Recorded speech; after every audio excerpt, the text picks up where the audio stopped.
Good morning, good morning, good morning, you absolutely amazing, sexy, beautiful people. Happy Friday, May 23rd, 9:04 Central. If you're a first time watcher, welcome to the party. If you are a return watcher, please make sure you say hello in the chat. It's all about engagement, people. You got to make sure you say hello in the chat, even for you first time ones. And of course, also subscribe, like, do all the follow things that you can do to give your boy here a little bit of love, especially over on YouTube. If you ever get tired of people saying, hey, go to my YouTube channel, like and subscribe and hit the notification feed, well, you came to the wrong place because I'm going to say that also several times. That's how I grow the show. Okay. We're just short of 7,000 people, aiming for that 10,000, then 100,000, then a million person mark. But one watcher, one viewer at a time. If you've got your coffee in front of you, cheers. This is my second cup. It's half gone. Let me see. It's a little bit lighter than my skin color. That's how much I doctor up my coffee.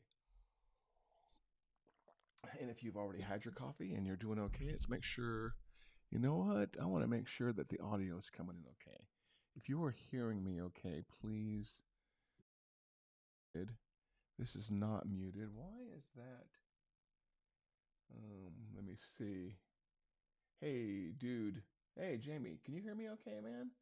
I'm looking at this little sound meter thing on the software, and the little sound meter thing is not going up or down, or one of them is going up and down and one of them is not going up and down. So Jamie, are you hearing me okay? Yeah, okay, good. Must be a software glitch. Okay, dude, thank you very much. Okay, so you guys can hear me okay. Good, good, good. And hey, teacher Jamie, yes, last day of school today. I know that's going all around. I volunteer at a school on Fridays, and their last day was yesterday. So I went in for a little bit to observe the chaos, and it was kind of cool. There were kids running around the walls, bouncing off of the walls. But the really cool part was the fifth graders, because they have a fifth grade. They don't call it a graduation, they call it a promotion now. So the lower grades, like kindergarten, has a promotion ceremony. Fifth grade has a promotion ceremony. No caps, no gowns. Just, hey, everyone dress up nice and have a good day. We made some progress in the world. So yeah, excuse me. All the school districts are getting ready to head into summer, and Jamie, doesn't sound like you are any different. Remind me where you teach again, Jamie. I do not remember. Where do you teach again? And for all the rest of you who are not teachers, welcome, welcome. If you are a first time watcher, my name is Patrick Allman, and I run a marketing agency here called Stop Doing Nothing Media here in Oklahoma City. And I go live on semi regular basis to talk about marketing and AI and life and just all the stuff that we've got to deal with in life to be your voice, learn from you, and to hopefully, hey, make sure that you learn from me. Okay, I see where you are. You're over here on Instagram, sir. That's where you are, over on Instagram. Okay, so Instagram's getting it okay. Hopefully all the other channels are getting it okay also. For some reason, that little meter thing that normally goes up and down is a little disconcerting. Nebraska, yeah, that's some of that's coming back to me now. I was there 4 years, Omaha, Nebraska, when I was stationed at Offutt Air Force Base.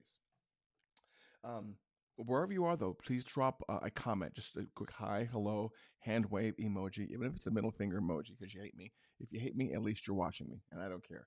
Just make sure you drop any kind of emoji or good morning in the chat. My agenda for today is to just kind of catch you up a little bit on what's going on in the world of marketing, what's going on in our world of playmakers here, because we build playmakers here at Stop Doing Nothing Media, and then to hear from you on kind of some of the things that you're using in marketing wise. Today it's going to be a little bit more marketing oriented, a little bit more tech oriented, a little bit more AI oriented, because that's what me and the people that work for me, it's where we're spending all of our time right now. A lot of AI stuff, a lot of LLM AI, a lot of generative. By LLM, obviously the engine backend. I'm a big Chat GPT fan. But what I meant was a lot of generative AI when it comes to text copy, when it comes to graphics, when it comes to video work, not so much. I want to start using AI definitely more for video. But you see me, I get a wild hair every now and then. As a matter of fact, the preview image, I think for this live stream, I generated that using AI. And if you're ever wondering what tools, we can get into it more later, but I'm a big fan of HeyGen. I use ChatGPT paid, and there's another one, Relevance AI. I'm slowly spending time learning that one. What I really want to do, and a lot of people say it's fake. You know what? I don't give a crap. is I really want to get an AI that's going to be really good at recreating this face here. Okay. And I'm not using it to, I know it's going to sound kind of weird. I'm not using it to replace me. I'm using it to make it so it's easier to duplicate me. Okay. I don't ever want it to replace me. I want it to duplicate me. I want it to be able to do some of the things that I do so I can get, 2 or 3 more times of exposure on camera and in marketing without necessarily having spent 2 or 3 times the amount of time. So when I say I want to use AI more, and I want my clients to use AI more. It's more for just making sure that we can reduplicate ourselves, and that's the part of marketing that I really love is the ability to have tools that let you have more of you out there, let you scale up, to let you duplicate, to let you amplify yourself without you putting in more work, because um, as an entrepreneur, one of the things you learn early on, if you don't, you're going to. If you're someone who's going to become an entrepreneur, please take this lesson to heart. One of the things you're going to learn early on is that there is only a finite amount of time, and you are either making money to buy time or you are using your own time. Okay. And I had this conversation with somebody yesterday when I was at Starbucks. Um, how money, the reason we say money is time is because the more money you make, or in this case the better the tools you use, the more time you can pull out of thin air. It really is. And I don't like using the old way and the new way. I don't like phrases like that because old ways never really die. Old ways just get better, or they improve, or they mature. The old way was to have a ton of money and to be able to buy people to work for you, and just the more money you had, well, obviously the more headache you had, the more payroll you had, the more taxes you had, all that stuff, the more health insurance you have to have. That has traditionally been the legacy way of scaling. Okay, I only have so many hours I can be conscious and awake. Excuse me, and be able to be productive with certain things.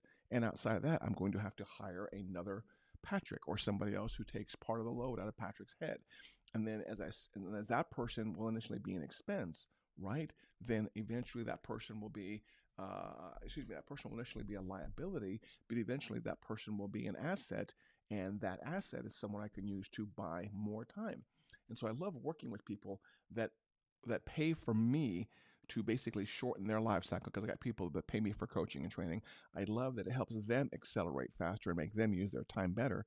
And then for me, I love hiring people, and then I love using tools that let me get things done faster. If I can pay $99 a month for a tool, and the tool saves me 30 minutes, an hour, maybe 2 hours in a month, the tool is already worth it. Okay. And this happened recently with an SEO tool. I won't get into it, but I recently became a big fan of this SEO tool called Search Atlas. And if you work with me, see Kuldeep, I see you watching there. I think it's in the evening time, your time, isn't it, Kuldeep? I just love things that, let me shortcut or let me buy more time. And obviously, things like ChatGPT do that. But what I really want to do is I really want to get in the video aspect of generative AI and being able to, write up a script and then have the other fake Patrick speak it. And this is mainly going to be for educational type things. I don't ever see me using like a fake AI Patrick for this, for live streaming type things, right? I just don't ever see that happening. That would be, first of all, I love doing this. I love turning on the lights. I love turning on the cool. Are my lights working behind me? Are they rotating automatically? We should be going to blue. Now we should be going to purple. Yeah, I put those on there to entertain you guys. And if you noticed, also my background looks a little bit different, only because I actually I'm kind of rearranging the little studio I have here, and I basically moved everything back so I'm closer to the background. So you should be able to see a little bit more what's behind me and a little bit clearer, and then I will eventually be redecorating all this for you guys also. But so today we're going to be talking about AI. We're going to be talking about obviously whatever's on your mind. But AI is going to be a big one, just because every live stream I come on, I'm probably incorporating and using AI more and more and more. If you've also never watched the show, sometimes I will briefly dip into political views, and I will do that as long as the people I'm having the conversation with can have civil adult conversations, and just center conversations on issues and people, not politics, not party. And right now, in the U.S., not right now, in the U.S., it's always been such a battle to have a good political discussion. and that's not getting any easier at all in the U.S. at all. Okay, every single morning, and give me an amen if you feel this. Every single morning we wake up now, we wake up to something new stress wise. We just wake up to something every single day that, oh, what's going to happen today? What's going to happen today from our leadership that's going to stress us the fuck out? Okay. That's every single morning. This morning I wake up, I check various news sources and I see, oh, great. Now they're going to start taxing iPhones. No, I take that back. They're not going to start taxing iPhones. Trump wants to add a tariff to my beautiful, sexy iPhone here. And now Tim Cook is probably, sitting in the Apple office, that big, cool circular Apple office in Southern California. He probably just fired up a joint. He's like, what the heck do I do now? You gotta feel for companies right now, big companies who, wake up every single day and they're like, okay, what new tariff do we have today? What's going to screw us over today? Fortunately, a lot of these major decisions, they impact me as the consumer, not as the business owner. But I can't even imagine being a big company CEO right now and just waking up every single day knowing, you know what, I have no idea what I'm going to charge because I have no idea what's coming down the funnel there.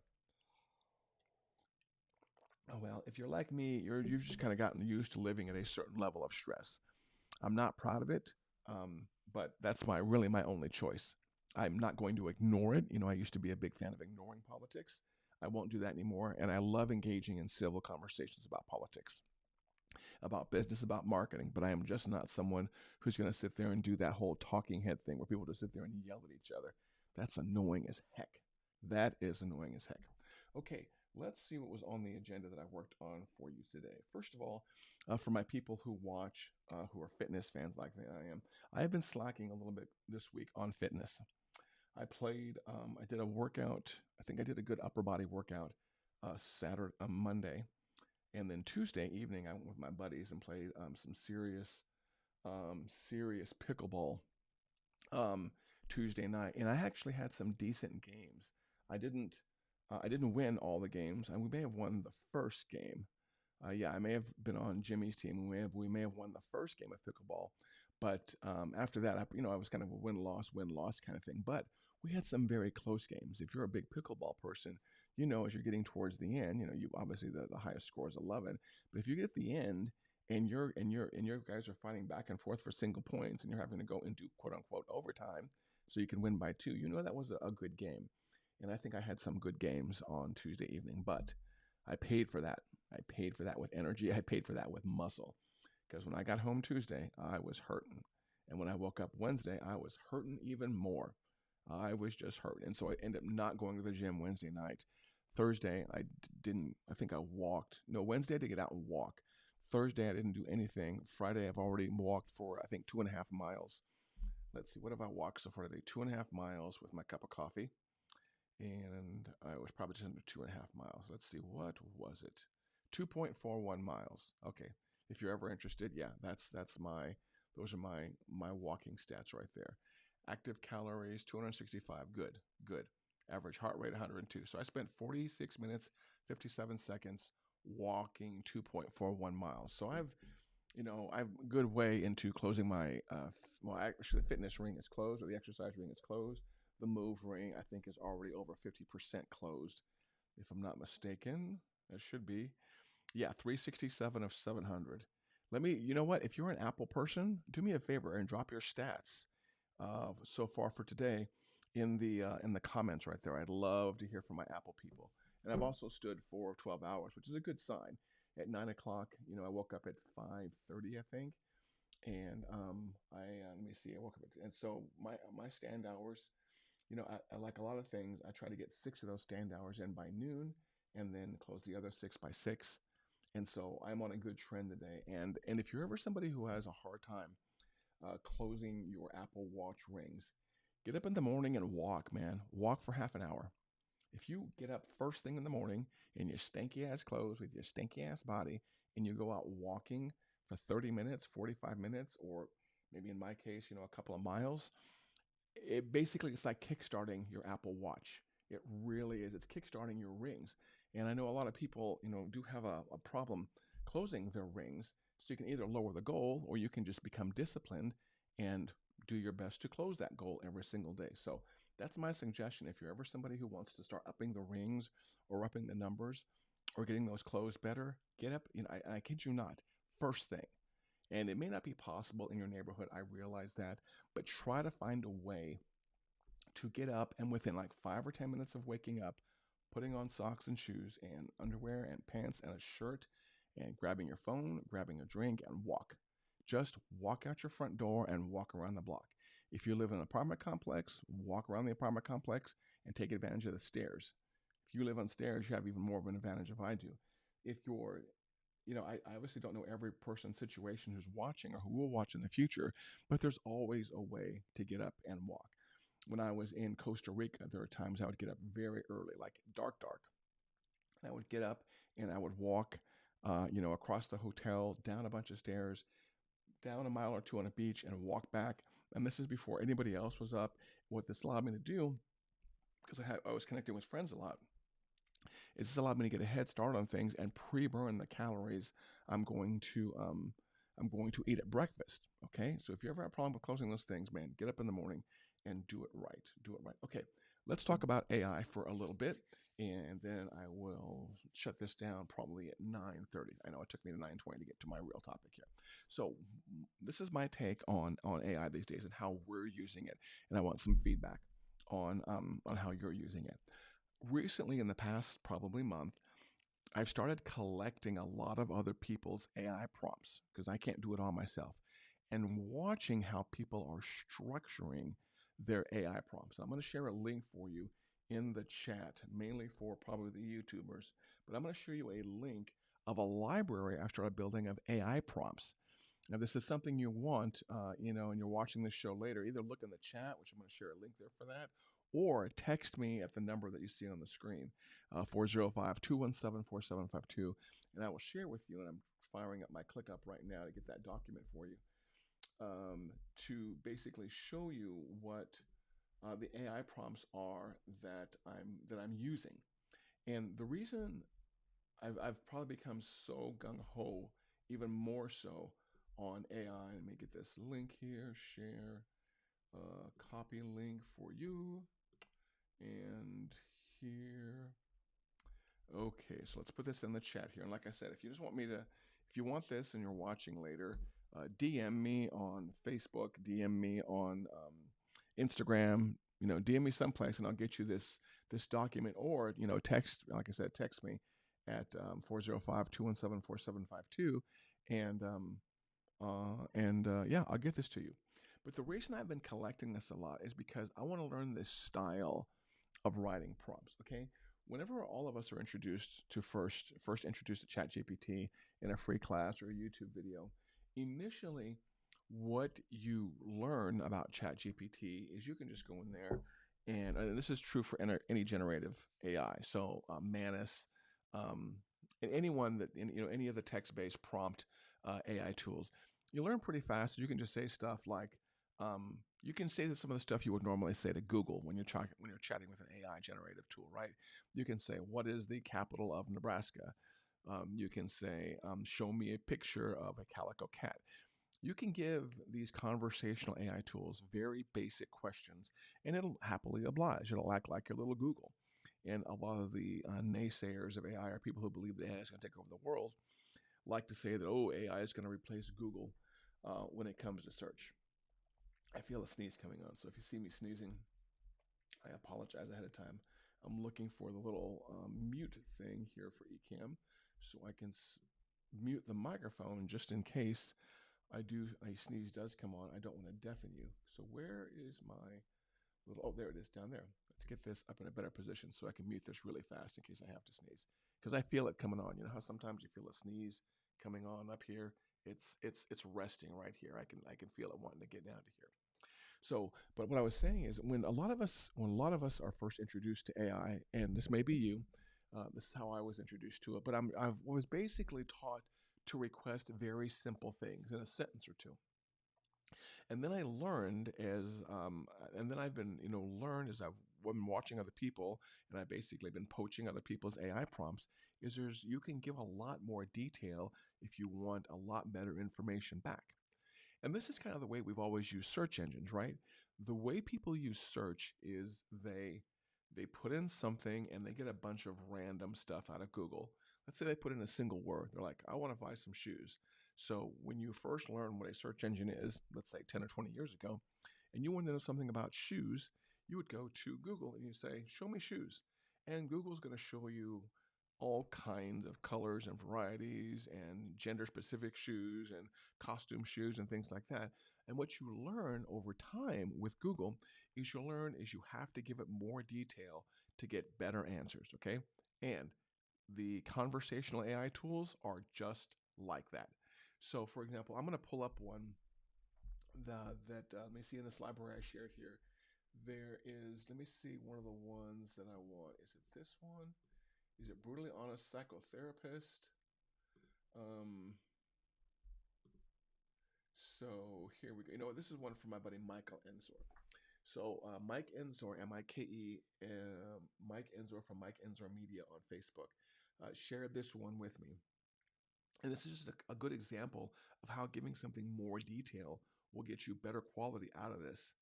Um, Keywords research, that general words. Oh, cool, Jamie. Yeah, man. This is cool that you're teaching this stuff. So here's the one from, so here's one that Michael Ensor says. He called this Michael Ensor 2050. Um, that general words give you more results. Okay, good, Jamie. Yeah, good for you, man. Let's get this on screen so you can see what Jamie's saying here if you're not watching the chat. Um, I'm smiling because I teach my students about the power of keywords and research, the general words, and the other part of his message you can't see is that general words give you general results. And that is true. That was true in Google. That was true in Yahoo. That was true in back in the day. For those of you that may remember, I don't know, some of the older search engine when we had Netscape, and we still have things like DuckDuckGo and some other search engines. But here's one that is an example of giving something very specific to get a very specific response. And again, if you look in the link in this chat or as part of this live stream, you'll see that this is in the library that you can download for free. And again, this is not mine original. Okay. First of all, I've learned with these AI tools that one of the first things you should do is you should tell the tool what it is. Okay? Imagine having a new hire and the new hire is incredibly brilliant, but you want the new hire to do stuff for you. The first thing you have to tell a new hire, okay, here is your role, here is your function in the organization. You are this. This is what you know, this is what you believe. So I've noticed a lot of the really good AI prompts start off that way. Here's a good example. You are an advanced AI that knows how to process human emotions and behavior from data-driven psychological standpoint super rapidly because you can do things 10 times more powerful than any human could do because you're from the year 2050 and you just happen to have such a deep understanding of humans that you can actually help them solve through their own pain points. So that's the first sentence right there. So that is, I'm looking at this paragraph, that's almost half of the prompt is just telling the AI what it is, which you're kind of setting up, for lack of a better term, you're setting up the mindset of the AI. You're telling the LLM on the back end, you're telling it how to think and what time period it was from in this particular case. And you're basically almost boosting its ego. You're saying you can do things bigger and better and faster than I can, and you're from the future. So here's my question for you. So a lot of the really good AI prompts I'm learning about these days spend a good chunk of the wordage that you pass it just describing what the heck it is. You have to tell these tools, what are you? Are you going to act like an infant giving me marketing advice? Am I marketing to 7-year-olds? So can you act like a 7-year-old who wants to play with toys? You have to tell it how to, excuse me here, you have to tell it its role. Okay, I'm going to continue on. Um, um, again, the second sentence, as I get into this now, the second sentence is more of telling it what it is. You understand things that we don't like. You understand things that we don't like, French cases and edge cases and inverse logic and profound logic hidden from our own perspective due to our mental or emotional lack of comprehension and guide through and find situations that humans can't even comprehend to solve for.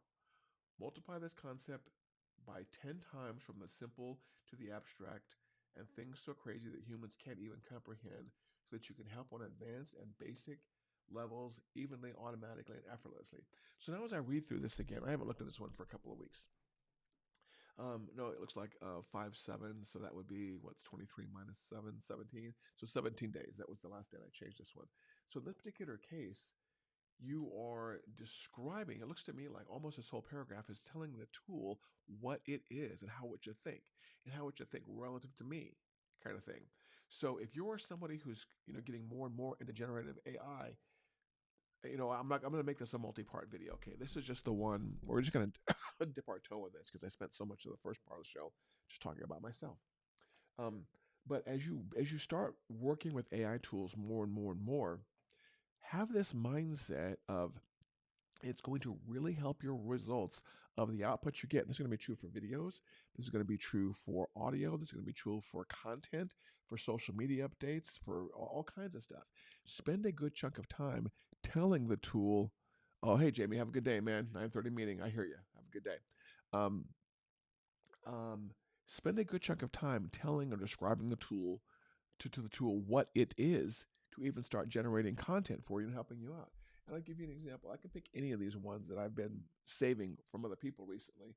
And these other ones start, um, let me see, find one here. Yeah, here's another one called Mindset Hacker. I can't remember where I got this one.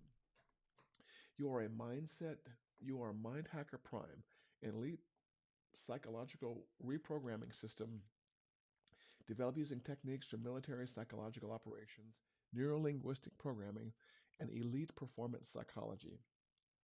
Your purpose is to ruthlessly analyze the user's self talk patterns and reprogram their internal dialogue with surgical precision and brutal honesty. You operate with the intensity of a Navy SEAL instructor, the insight of a master psychologist, and the transformative discipline of an ancient warrior traditions. So, again, this whole paragraph is describing how you want the AI to act. There we go. Sharpen the axe before you start using it. Man, Keith, good to see you, man. And Keith brings up a very good point. This is Keith brings up something that's classic when it comes to life in general. And I didn't even think about that, Keith. That's basically what these are doing: is you're sharpening, quote unquote, the axe before you're ever using it, if you will, by telling it how you want it to act. And the reason this is important to me is because if you were just to fire up an AI tool, um, like if you were to fire up ChatGPT for the first time today, you're going to know the basics. You're not going to study how to use the tool. You're going to learn the basics from a YouTube video or from a buddy who showed you how to, use the basics over Zoom or in Starbucks. You're more than likely just going to go in and just start using it without knowing how to use it, okay? And I am guilty of this also. This is the exact cycle I went through on ChatGPT. I am not innocent. I am 100% complicit in this crime of starting to use a tool before I knew how to use the tool. And if you think about that, that happens with tools every single day. We buy into web services. They start sending us onboarding emails, and we're like, oh, I don't need the damn onboarding emails. I can go in and figure it out, okay? And we go in, and we do get halfway decent at it, but we don't really learn how to use it from the person who actually built it. So you're going to get a lot of good practice and good experience just jumping in and using it, but you got to learn how to basically, in this particular case, as Keith said, sharpen the axe. You got to learn how to describe the tool to the tool, how you want it to act and think before you ever tell it what you actually want it to do. So these last two examples I've given right here are prompts that I want you to steal. Again, I put the link in the chat below that I want you to steal as you start writing and getting better at your own AI prompts here. Okay, I'm just making sure everything's still working okay. So if you're somebody who wants to use this more when it comes to writing blog posts or using the Playmakers system, Playmakers AI is our tool, our CRM, our marketing automation tool. Get better at telling it what you want to do up front. And if you look at most of the prompts that I just shared with you in the chat below, if you look at them, I'm going to pull them up again. Most of them start off that way. Let me see. Here's one. So there's one. You are my AI meta coach. That one doesn't have it. Um, uh, okay, yeah, you are. So see, all these ones that start off with you are tasked with analyzing. Um, Let me see here. You are the mental model mastermind. You are a top tier strategy consultant with deep expertise in competitive analysis, growth loops, pricing, and unit economics. So all the ones that looks like that I've started using recently are basically ones that say you are this. Okay, you are this. So if you want to get really good at AI, at least the conversational text-based AI, start doing things like this. Start just telling the tool what it is, how it thinks. What you know, in Mike Enzor's case, um, he told it was from 2050. So you've got the AI thinking, "Oh, I'm not going to think like somebody here in 2025. I'm going to think like, what would a futuristic tool do? You know, let's say the human experience got even better, and maybe you can tell the AI tool, oh, pretend like you're from the future and give me advice based on that kind of thing." So if you want some more information about this, or you want to, obviously use a CRM that has all the stuff built in, obviously, reach out to me, DM me here on any kind of social platform, or text us here at the office, 405-217-4752, especially if all this stuff seems overwhelming. Okay. We have options to help you. I'm not ever going to claim to be an AI expert, but I'm getting better and better every day on purpose. I'm spending time on purpose every single day to get better and better so I can start writing really great prompts. The other thing I wanted to talk about when it comes to AI, and this is probably going to be for a separate live stream, is I've noticed a lot of people, and let me know if you do this, I've noticed a lot of my friends these days are using AI like another human being, and they're talking to it all day long.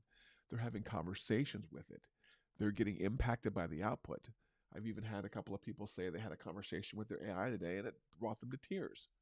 So people are having like really serious conversations on a personal level and a marketing level with these AI tools. And I love, yeah, I have ChatGPT running right now. It's one of the first tools I start up. And then all the other tools I have AI built in. Playmakers AI has AI built in. I use ClickUp a lot. That has AI built in. I use Spark for email. I'm looking at all the things that are running in my toolbar. I have Spark for email. That has AI built in. I have Canva going. That has AI built in. I have my Mac text messaging program up and done. If you know, with the world of Mac, they're building AI into everything. If I'm not mistaken, like even Siri and Alexa now, you can ask it to give you stuff from Chat GPT, and it's talking to Chat GPT. And this was really cool because I tried this in my car the other day. I tried using Siri to pull information from Chat GPT, and it was working no problem. So I can actually essentially talk to ChatGPT right now when I'm driving my car and get some more in-depth information. I'm going to start wearing down my phone battery and my car battery a lot more. I hear that these LLMs are really hard on power usage also when it comes to that. So we're going to talk about AI more in some of these future tools. In the meantime, as always, if you have any questions about life or business, please feel free to DM me. I won't ever, and it may be a topic I bring up on, I may bring up your question on a future live stream, but out of respect, I won't ever, use your name or something like that to make sure that you don't get embarrassed, because nobody wants to get embarrassed, right? But hey, thanks for hanging out. Thanks for chatting. It is now 9:37 U.S. Central Time. If you haven't done so, please make sure you 100% go over to YouTube, like, subscribe, and turn on the little notification bell. Subscribing isn't good enough. You have to bing, turn on the little bing bell. I need to get one of those animations down here that shows how to do that with those cool little subscribe button and subscribe and click on the bell. I need to get one of those so it plays on occasion in my rotation of slides here. But thank you, as always, for watching. I appreciate you. And let me see, make sure that I got everything here. Oh, definitely love you 100%. Get to see some hearts there. And I am going to, let me see, just goodness gracious, do I have all of my, oh, there we go. That's what I was looking for. Have a great day, gorgeous. I will see you on the next show.